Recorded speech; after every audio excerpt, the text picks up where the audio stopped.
Hey, Generac generator people. Look, if you got one of these Generacs, man, it's a pain. I don't know who the hell designed this crap, but I think they got Ray Charles in there deciding how to put shit where. This damn thing had a battery, and I'm going to just explain, because I've already taken it apart and put it back together, and it was a pain in the butt. It's really a two-people job. It's pretty difficult to do by yourself. I got it apart by myself. Putting it together is kind of difficult.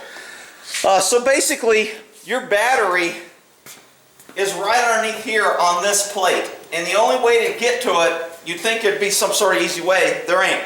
You've got to take out these two screws and these two screws.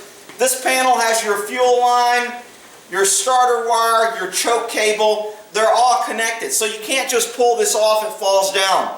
So when you take these screws off, basically you just have to move this enough. There's two wires right here that connect to your battery that run to your starter. So when you pull this off, those two wires have quick connect cables, so that's not a big deal. They pull apart.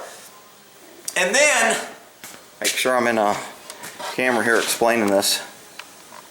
So after you get this off, then it allows you to have access to this. This plate won't come off unless this one comes off. Well, guess what? This plate on the other side needs to come off in order to get this off, because it wraps around and holds this. So you need to take off these two screws, these two screws, these two screws, and these two screws. Pull off both these panels in order to get access to this panel. Now when you pull this panel off, your battery is bolted to this piece right here. So when you pull this off, it's going to lean out and your cables are only so long. So you need somebody to hold this because it falls. Another problem is these two bolts right here hold your gas tank down. There's 4 bolts. These two bolts have to come off in order for this to pull off. Like I said, freaking Ray Charles designed this shit. So by the time you get all your bolts off, now when you pull this off, because this supports your gas tank's going to fall and it's going to land on the engine and it's going to slant, and these two bolts will be the only thing hanging it. So I would recommend having your gas tank empty before you do it. I didn't. I had gas in my tank. If I did it again, this would be empty.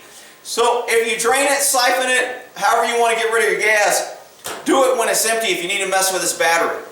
And then the battery is a 12 volt, I think 10 amp. And to find a replacement wasn't that easy unless you order it online. I don't like doing that because I don't know what they're sending me. So I got one at a battery shop that was 9 amp. It starts it up fine. 9 amp per hour I think is what it was. But anyway, so when this comes off, your battery here, there's a battery holder with 2 screws. And the screws, I shit you not, are 2 inches long. Why they're 2 inches long, I don't know. But it takes forever with a ratchet, unless you have a drill, to get those 2 screws off. Meanwhile, you're holding this, the cables are connected, your cables over here are pulling, and your gas tank's falling. So it is a major cluster.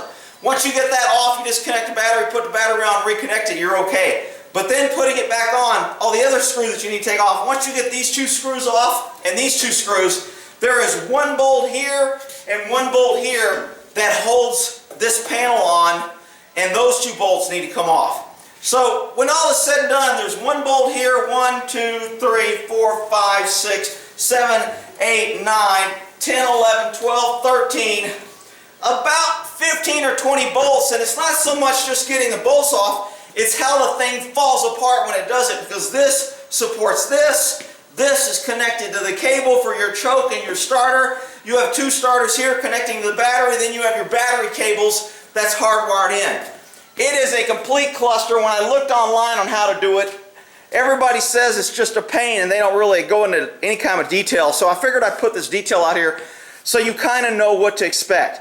Your gas tank's going to fall. You have to do all those bolts. There's no other way to get to the battery unless you take off all those pieces. It is a pain. So what I did, because my other battery, they got this little cheesy little wall unit charger that you put in here. I went ahead and put one of these little quick connectors. When you buy a, make sure I'm in line here.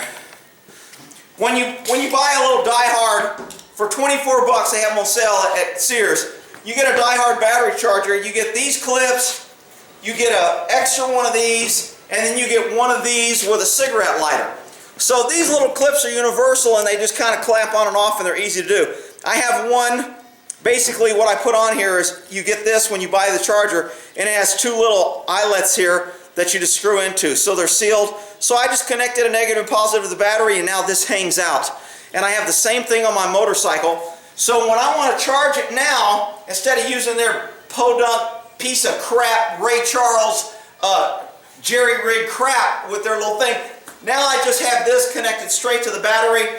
The wire comes out here, I simply plug it in, I can charge my battery and let it trickle charge and pull it off. I get a good charge from a good battery charger instead of the crap you plug into the wall. It's got a little square wall mount unit. So I would highly recommend doing that to conserve your battery and to keep it so you don't have to change it. If the battery goes out again, I think I'm just doing the stinking pull start. I'm not messing with the other crap. I'm just going to use the hand start, because it does have a little hand start in the back. But anyway, that's how you have to change your battery if you need to get in the battery. And when I Googled this and looked on YouTube, there was a couple guys that kind of went, oh, it's really hard, and you have to take the whole thing apart. And they really didn't go into what bolts did what and what needs to come out and what the problems were. So I'm sorry I don't have the technical savvy knowledge to, you know, do little cuts and clips in 10 minutes here and then paste them all together to show you the whole process. But I kind of explained it. I mean, it's not really that difficult other than keeping the parts from pulling other things, disconnecting things, stretching things. I put it back together, and now my choke's kind of messed up because I don't know if I stretched the cable from all that weight hanging on it. But I would highly recommend putting that little battery charger on there, or the clip connector, male and female. I don't know if you can say that anymore. That might be sexist freaking in this world. The transgender clip to connect your battery. We'll say that. Then I won't let the liberals here on YouTube won't be blocking the video because I'm picking on somebody. All right, we'll end that there.